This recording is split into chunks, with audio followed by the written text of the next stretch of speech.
तो देखिए इसको, ये सारणी दी है क्वेश्चन नंबर 2 की, है ना। अब इसमें क्या है कि जब विजेताओं की संख्या 1 हो, टोटल राशि तो 1 लाख रुपए है, कुल धनराशि कितनी दी है, कुल जो राशि है वो कितनी है, कुल राशि 1 लाख दी है, कुल राशि कितनी दी है 1 लाख। देखो 1 लाख हो गया, क्या हो गया, कुल राशि है वो कितनी दी है 1 लाख रुपए दी है। जब विजेता 1 होगा तो पूरे 1 लाख आएंगे उसके हिस्से, आएंगे कि नहीं आएंगे। जब विजेता 2 हो जाएंगे तो कितना आएगा 50,000 आएंगे, सीधी सी बात है, 2 हिस्से हो जाएंगे ना उसके। जब विजेता 4 होंगे तब कितना आएगा 25,000। जब विजेता 5 होंगे तो 25 पर आएगा, 4 है तब आएगा 25। तो जब 5 होंगे तो 5 का भाग दे देंगे सर, इसमें कितना आएगा 20 आएगा कि नहीं आएगा। जब विजेता 8 हो जाएंगे तो सब बताओ, जब विजेता 8 होंगे तब 12,500 कितने आएंगे 12,500। जब विजेता 10 होंगे तो 10 होंगे तो 1 लाख के कितने हिस्से हो जाएंगे 10, कितने आएंगे 10,000, कितने आएंगे। जब विजेता 20 होंगे तो पक्का तो 5,000 समझ में आया। ये तो आपने ऐसे ही निकाल लिया है ना, नहीं आए तो ऐसे ही भर देना सारणी।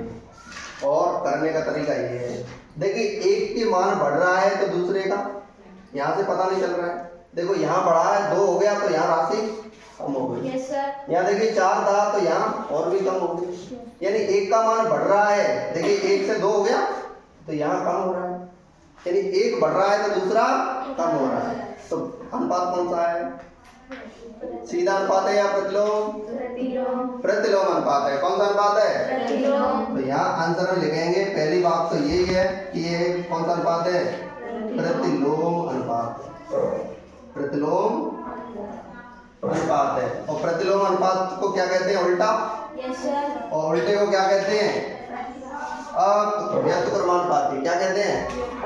तो आपके नीचे एक और बात पूछी थी कि ये कौन सा अनुपात है, वो भी पूछा था ना कि ये अक्रमानुपाती है या व्यस्तक्रमानुपाती है। तो क्या दिया है ये व्यस्तक्रमानुपाती, ये क्या दिया है व्यस्तक्रमानुपाती दिया है कि नहीं दिया है, व्युत्क्रमानुपाती दिया है कि नहीं दिया है। तो अनुपात का पता चल गया, व्यस्तक्रमानुपाती है। अब देखिए कैसे करें इसको, देखिए एक विजेता है, देखो ध्यान दें, एक विजेता है तो 1 लाख मिल रहे हैं उसको, कितने मिल रहे हैं 1 लाख हो गए। जब विजेता 2 हो जाएंगे तो कितना मिलेगा 50,000। जब विजेता 4 हो जाएंगे तो कितना मिलेगा x मिलेगा, क्या मिलेगा, और x1 मान लेते हैं, इसको क्या मान लें x1, इसको x2, इसको x3, इसको x4, इसको x5, ठीक है। जब विजेता देखिए 1 है तो 1 लाख मिल रहा है, आप चाहो तो इसको भी रख सकते हैं, कोई दिक्कत नहीं है। बात देखिए, जब विजेता 1 है तो 1 लाख मिल रहा है, जब विजेता 4 होंगे तो कितना मिलेगा, कितना मिलेगा, बात समझ आ रही है। देखिए 4 का इधर गुणा हो रहा है, इधर जाएगा तो क्या होगा भाग होगा, यानी इसको 1 से गुणा करेंगे तो 1 लाख ही होगा। एक को तो किसी से गुणा कर दो उतना ही आएगा, इस 4 का क्या लग जाएगा आप, इधर क्या बचा x1, भाग दे दो कितना आया, देखिए 100 में दे दो, 100 के 4 हिस्से कितने होते हैं 25 और 3 जीरो, 25 का 3 जीरो बराबर x1 का मान कितना आया 25,000, कितना आया, बात निकल के आ गई, कोई दिक्कत। अब देखिए इसका भी निकाल के बता देता हूँ आपको 5वें वाले का। अब की बार आप इसके नाम मान लो, कोई दिक्कत नहीं है, या फिर इसको इसके मान लो, कोई दिक्कत नहीं है। इसका निकाल लिया ना आपने, इसको भी मान सकते हैं, कोई दिक्कत नहीं है। तो देखिए ये तो x1 था, ये क्या था x1, ठीक है। अब x2 निकालेंगे तो किसको मानूं बताओ, इसको मानूं या इसको मानूं, किसको लूं बताओ, इसको लूं बराबर में, किसको ले लूं, इसको इसको या इसको इसको या इसको इसको, किसको लूं बताओ, इसको ले लूं, अभी निकालना इसको, ठीक है। देखिए 4 था, ये 4 है, इसका कितना है x1 का 25,000, निकाल लिया ना आपने भी, बराबर जब वो 5 होंगे विजेता तो कितना आएगा x2 आएगा, कितना आएगा, कोई दिक्कत, ठीक है। 5 का इधर गुणा हो रहा है इधर आएगा तो क्या होगा, भाग होगा कि नहीं, x2 बराबर इसका, देखिए इधर सीधा सा इससे x2 को मिटा देते हैं। देखिए इधर इसको ऐसा कैसा रख लेते हैं, 4 इंटू 25,000 रख लिया। अब 5 का इधर गुणा हो रहा है, इधर आएगा तो क्या होगा, भाग, और इधर क्या बचा, x2, ये तो बचेगा। 5 का भाग 2, इसमें कितनी बार गया, 5 बार, 5 बार ही तो जाएगा। और कितनी जीरो, 3 जीरो, कोई दिक्कत नहीं।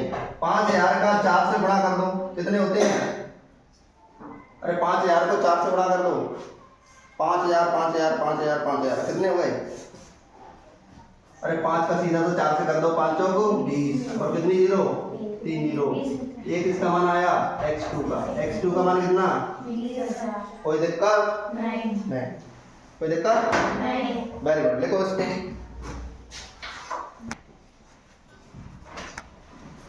देखिए ये दिख रहा होगा आपको, जब तिल्ली 4 है तो कोण 90 डिग्री का है, जब तिल्ली 6 है तो कोण 60 डिग्री का है। यानी तिल्ली बढ़ती जा रही है तो कोण कम होता जाएगा। बात समझ आ रही है? तो एक चीज बढ़ रही है तो दूसरी कम हो रही है कि नहीं हो रही? तो ये क्या है, प्रतिलोम अनुपात है। कैसा अनुपात है, प्रतिलोम समान अनुपात है, प्रतिलोम समान अनुपात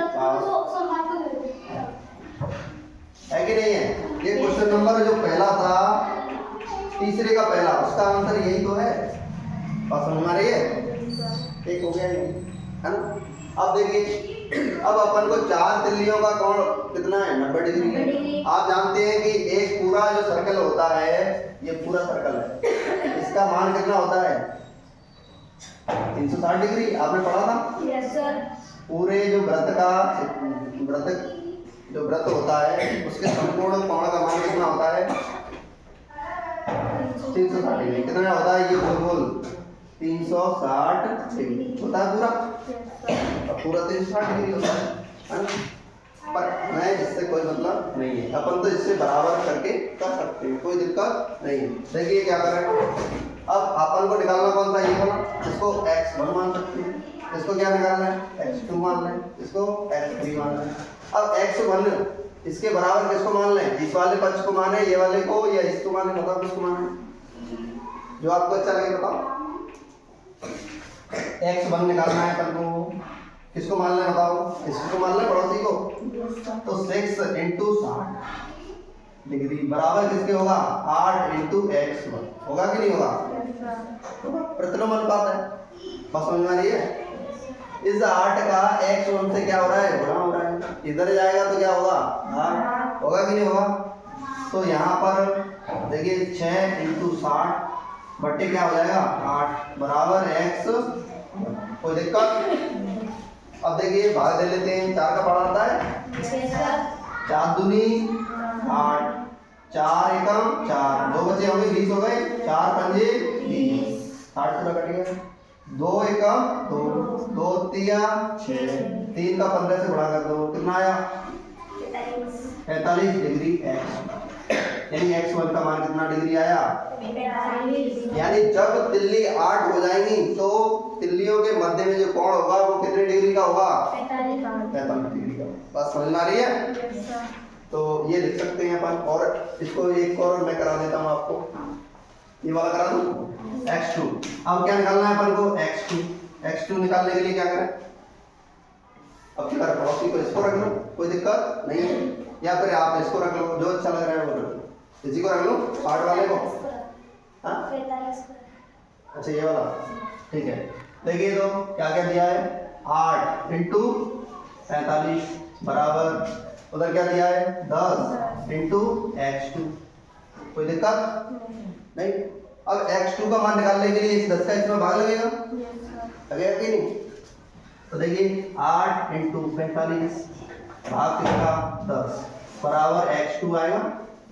5 का पड़ा आता है, यस सर। 5 दूनी 10, 5 नाम 2 एकम 2 चौक 9 का 4 से गुणा कर दो, कितना आया 36। किसका मान आया ये, x2।